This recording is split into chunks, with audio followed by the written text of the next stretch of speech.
Hi, my name is Israel Vasquetelle, and welcome to the TurnTable, a roundtable discussion featuring entertainment and music business students, artists, and anyone with a vested interest in the music industry. And today we have four amazing panelists. I want to introduce them. We have Mr. Giovanni Bertuol, and he is the founder of Trap Cat, which is a concert promotions company. And we also have the amazing Amanda Lynn, a model, an actress, and also a rockabilly artist. And we have Maria Garay, R&B and soul artist, and the phenomenal Jenny Morrison, both an educator, a musician, and also a music entrepreneur.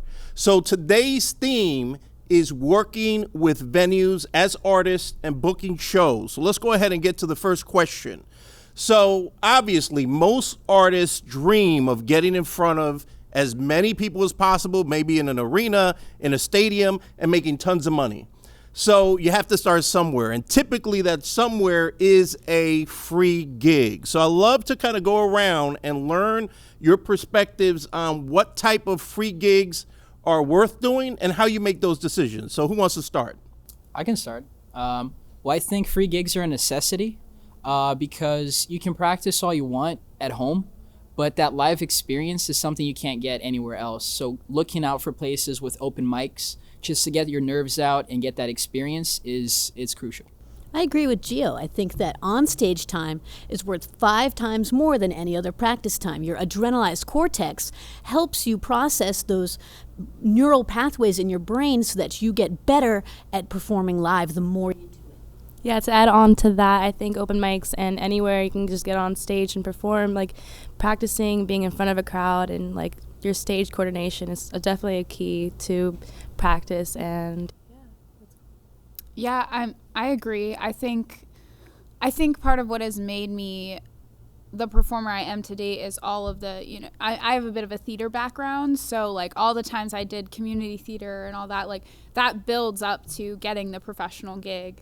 You have to have the credentials, you have to have the confidence in order to be able to be, reasonably paid for what you're doing. So let's talk about that for a moment. So obviously, you want opportunities. So you do the free gigs, and after a while, I would imagine there's a ceiling where you kind of have to start being selective about the type of gigs that you're playing. So we have open mics, we have Battle of the Bands, we have showcases, we have opportunities to open, although I think we all know there's also plenty of opportunities that are kind of built just to make money from the opening acts, right? So let's talk a little bit about maybe evaluating. How do you scrutinize which free shows to do? You've already done them, you kind of got your craft, locked in, you know what you're doing on stage, you have a solid set. So now how do we pick which ones to actually go for and which ones to kind of leave behind? What do you think? Well, I think it's important to be selective about the performances that you do from the very beginning. Even when it comes down to doing those initial free shows or the shows at dive bars or crummy clubs, be selective. Each show that you do is representative of you as an artist and as your brand. So I think it's very important that you're very selective from the beginning and you're very careful not to oversaturate your market. I agree. I think that you just have to have a clear goal in mind. So maybe your goal is to play a free gig, but get a lot of exposure because the headliner is a really big act. Or maybe you just want to make money to fund an album per se. So as long as you have a clear goal, there's no right or wrong answer really. Yeah, that's what I think. I agree with both what they said. The exposure, one thing, and like the scene, the setting, with the type of crowd that you're surrounding yourself with, and is that the type of image that you want as an artist? So I think that's really important as well. Yeah, I think you have to kind of gauge if whatever you're going out for has a value to you. Not just play a free show to play a free show, but okay, if you're not getting paid monetarily, what is it that you're getting out of doing that particular thing? And it goes back to what's your goal, Is it worth doing a opening for free for a group that you're hoping might decide to take you on tour and pay you later? Things like that.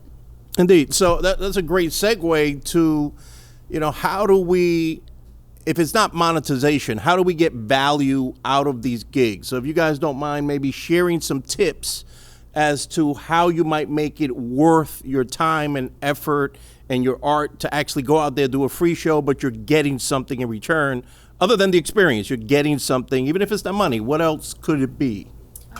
Content, definitely. Filming your gigs is a great way. Just upload all that onto YouTube so people can see you, and you can get royalties or AdSense money from all those videos, and it piles up, and that can help fund future albums and EPs. I think collecting content for your artist is fantastic, or for you as a musician, just an absolute asset. But in addition to that, live performance is where you distribute your vibe, it's where you distribute your music, and it's where you distribute your merch. So sometimes, as we were talking about weighing the value that you can get out of each particular show, one of those is that you can recoup any investment that you've made into doing this performance, hopefully get it back in merch. Right, Eric, and making that connection with the people who are there at the event and getting that connection with the fans and having them, oh, I like your music, let me follow you on a social platform that you're on, and the merchandise and a few giveaways or whatever, and that really will make them remember that experience with you. Yeah, I've had the term thrown out a lot, like fake it till you make it. It's that just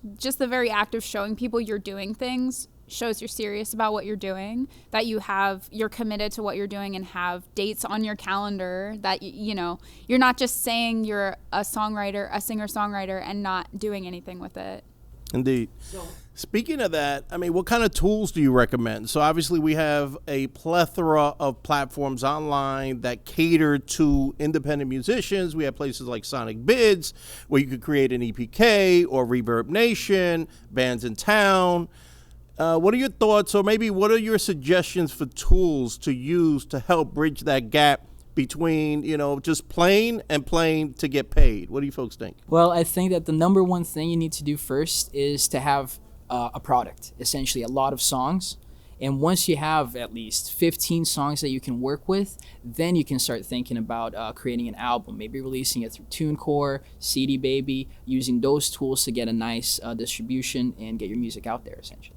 I think as far as reaching the other person that you're trying to get a hold of, whether it's the talent buyer, my rule of thumb is always to email twice. If you don't hear back, call the third time. There's still a fine line between persistence and annoyance in the music industry, and it's great to be aware of that. Yeah.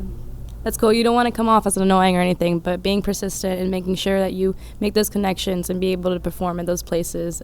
Yeah, just keep talking to them. So what about, I would imagine clearly social media plays a big part in creating that digital footprint online. And someone's just not going to take your word for the fact that you're going to fill the house. They're going to do some research. So if you don't mind sharing a little bit about some of the things that you might include or you might be doing on your social media platforms to help tell that story for you when they go looking.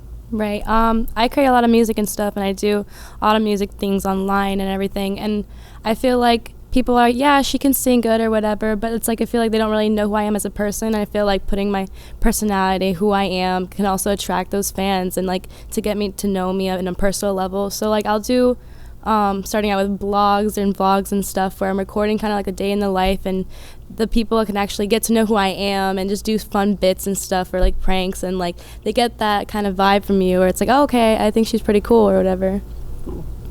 Yeah, I think sharing reviews is something that's helpful. If you play a show and someone comes and reviews it and it's really positive, and they, I just recently sang back up for an Elvis tribute artist, and we sold out 3 shows. So that's something you want people to know. We've sold out the past 2 years I've been there, that, I'm a part of something that people want to come see. Sometimes when we look at social media, we think of creating content. And that's not necessarily the case all the time. You can also document, and that's something that Gary Vee talks about, where if you're drinking a coffee, just document it. Take a picture, make it look nice, and just give out content. You don't always have to create. A great way to show talent buyers that you can draw is to have significant engagement on your social media profiles. If your artist is engaging consistently with their fan base, and their fans are posting, come to Chile, come to Venezuela, we want you here in Orlando, Florida. If they see that, and it sees the artist interacting with their fan base, they'll know that, wow, this artist really does care and is building a fan base brick by brick. Awesome, invaluable tips. Thank you so much,